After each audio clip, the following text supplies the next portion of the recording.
तो आज जो है वीडियोस संस्कृत को कैसे पढ़ना है इसमें समझना है। यानी संस्कृत हमारी प्राचीन भाषा है और देश की सेकंड मातृभाषा है और 10th के एग्ज़ाम में इससे 100 नंबर के प्रश्न पूछे जाते हैं। और जब तक आपको अगर दिक्कत रहता है कि संस्कृत को कैसे पढ़ें, इसी में अगर आपको फंस जाते हैं तो संस्कृत में 100 नंबर आप कैसे लेकर आएंगे। तो उन 100 नंबर को लाने के लिए जो है आपको सबसे पहले संस्कृत पढ़ना सीखना होगा। तो संस्कृत एक्चुअल में आसान है, उन जो हम लोग जो है सोच कर जो है उसे हार्ड बना दिए हैं, एक्चुअल में हार्ड नहीं है। संस्कृत के इन 4 चिन्हों को आप समझिए, विसर्ग, अनुस्वार, खंडाकार, हलंत। विसर्ग, अनुस्वार, खंडाकार, हलंत, ये 4 टॉपिक्स को अगर आप समझ गए तो संस्कृत आपका कंप्लीट हो जाता है। और ये संस्कृत जो है मोस्ट इम्पॉर्टेंस, आज हम आपके साथ जुड़े हैं और वादा है कि एग्ज़ाम के अंत तक संस्कृत में आप 80 नंबर लेकर आएंगे। तो चलिए इस संस्कृत को पहले पढ़ना सीखेंगे, उसके बाद जो है हम धीरे धीरे एप्लीकेशन कैसे लिखें, क्वेश्चन आंसर कैसे लिखें, इस पर भी वीडियोज़ जो है लाया जाएगा। तो चलिए, विसर्ग, ये विसर्ग होता क्या है? विसर्ग जो है किसी भी वर्ड के अंत में लगता है और उसका अर्थ जो है उच्चारण बदल देता है। विसर्ग को ह पढ़ा जाता है। जैसे एग्जाम्पल में हम ले लेते हैं संस्कृत लिखें और इसमें अगर विसर्ग लग जाए तो इसको कहाँ हम पढ़ेंगे? संस्कृत था तो अब विसर्ग लगने के बाद इसे संस्कृतः, ह उच्चारण लास्ट में आ रहा है, संस्कृतः संस्कृतः पढ़ेंगे, संस्कृतः।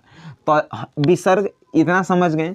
और यही 4 जो है आपके संस्कृत किताब में देखिएगा, विसर्ग रहता है, अनुस्वार रहता है, खंडकार रहता है, हलंत। ये 4 गो हिंदी में यही 4 गो लगा के संस्कृत पढ़ल जाता है। बहुत आसान है। जैसे जैसे आप हमसे जुड़ेंगे, जैसे जैसे संस्कृत में बेटर आप बनेंगे।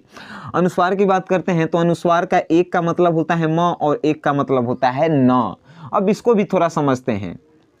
फॉर एग्जाम्पल संस्कृत को ही लेते हैं तो संस्कृत लिखते हैं और संस्कृत जब लिखते हैं और ऊपर जो है हम अनुस्वार दे दिए, तो इसको अब हम क्या पढ़ेंगे? संस्कृतम। इसको ऐसे पढ़ सकते हैं, संस्कृतम। इसका अनुस्वार का मतलब अगर लास्ट में लगा रहे तो उसको म पढ़ते हैं, म। अगर उस लास्ट में लगा रहे, जैसे कि यहाँ पे बिंदु लगल था तो इसको हम म लिख दिए, तो संस्कृतम इसको पढ़ सकते हैं, है कि नहीं? अगर यही जो है अनुस्वार बीच में लगा रहे, 2 अक्षरों के बीच में, जैसे कि देखिए यहाँ पे लगा हुआ है इस स और इस स के बीच में, तो इसको हम क्या पढ़ रहे हैं? न पढ़ रहे हैं कि नहीं? यानी कि 2 अक्षर के बीच में जब विसर्ग रहे, अनुस्वार रहे, तो इसको हम न पढ़ेंगे, और लास्ट में रहे तो उसको जो है हम म पढ़ेंगे। सबसे पहला कि विसर्ग को क्या पढ़ेंगे? तो ह पढ़ेंगे। अगर संस्कृत है उसमें विसर्ग लगा दिए तो संस्कृतः हो गया। अब इसमें अगर लास्ट में म लगल है तो संस्कृतम हो गया, और अगर बीच में बिंदु लगल है यानी अनुस्वार, तो उसको जो है न पढ़ेंगे, यानी संस्कृत। न आ रहा है कि नहीं? संस्कृत है, संस्कृत, उसमें अगर लास्ट में जुड़ गया तो संस्कृतम। समझे कि नहीं? तो ये भी आप समझ गए होंगे। इस वीडियो को देखने के बाद संस्कृत के एक चैप्टर को आप रीडिंग डालिएगा, और जहाँ पे दिक्कत होगा, जॉन वर्ड्स में अगर आपको दिक्कत है वो वर्ड जो है कमेंट बॉक्स में बताइए कि ये वर्ड को कैसे पढ़ेंगे। और ये खंडाकार होता क्या है? तो आपको जो है कभी कभी संस्कृत में ड लेखा दिखाई देगा। ये ड लेखा के एक्चुअल में अ पढ़ल जाता है, एक्चुअल में इसको अ पढ़ल जाता है। और अ जोरदार, किसी भी शब्द को जो है जोरदार बनाने के लिए इसका उपयोग किया जाता है। जोरदार बनाने के लिए उपयोग किया जाता है। जैसे कि हम लिखें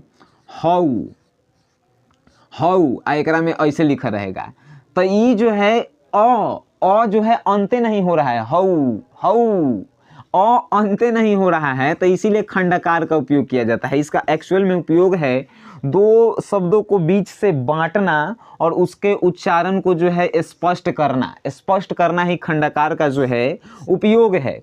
तो खंडाकार हम लोग समझ गए, अनुस्वार समझ गए और विसर्ग समझ गए। अब आते हैं हलंत में। हलंत भी जो है यही 4 अगर आप जान गए तो संस्कृत पढ़ना आपको बउआ का खेल लगेगा, सबसे आसान आपको संस्कृत लगेगा।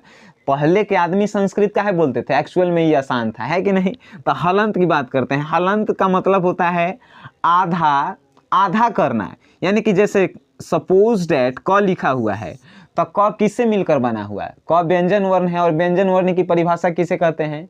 तो जिन वर्ण के उच्चारण में स्वर वर्ण की सहायता ली जाती है उन्हें ही व्यंजन वर्ण कहते हैं। यानी कि क में एक्चुअल में अ जुटा रहता है। क जब बोलिएगा तो अ बोला जाएगा अपने आप। क अ आ रहा है कि नहीं? तो क, तो इसमें से हमको अ को हटाना रहता है, तब जो है हलंत का उपयोग करते हैं। सपोज डैट संस्कृते के ले लेते हैं। संस्कृतम, तम में जो है हाई म हम काहे लगाए हैं? काहे कि म सिर्फ लेना है, अ नहीं लेना है हमको। म में यहाँ पे हलंत हम इसलिए लगाए हैं काहे कि म में संस्कृतम, तम सिर्फ म, इसका मतलब होता है कि हम दर्शा रहे हैं कि म जो है विस्वर स्वर वर्ण से अलग है, सिर्फ व्यंजन वर्ण है, यानी कि हलंत।